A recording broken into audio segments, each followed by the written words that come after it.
আইন বহির্ভূতভাবে যদি বিএনপির ঋণ খেলাপিদেরকে আপনি নির্বাচনে আনতে চান, তাহলে আওয়ামী লীগ কি দোষ করছে? আইন বহির্ভূতভাবে আপনি না, আপনি শোনেন, আইন আপনি আপনার পরিচয় কি? আপনার পরিচয় কি? না না, ওনার আপনি হাউজের নাম বলেন। হাউজের নাম কি? আপনি হাউজের নাম বলেন। না না, আমি আমার এখানে সম্মানিত উপস্থিত আমাদের সাংবাদিকবৃন্দ যারা আছেন, আপনাদের সাংবাদিকবৃন্দ যারা আছেন, আপনাদের সাথে আমাদের পেশাদারি সম্পর্ক।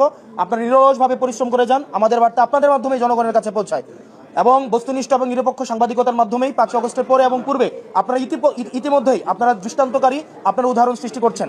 কিন্তু আমি আপনার কাছে আপনি মানে হাউজের নাম বলে প্রশ্ন করলে সেই প্রশ্নটা হচ্ছে গ্রহণ করতে ভালো, এবং সেক্ষেত্রে আমার পেশাদারি সাংবাদিকরাও একমত হবেন বলে আশা করি। আপনার হাউজের নাম কি?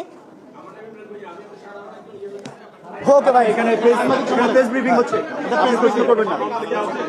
এটা প্রেস ব্রিফিং, এটা হচ্ছে প্রেস ব্রিফিং, এটা ওকে।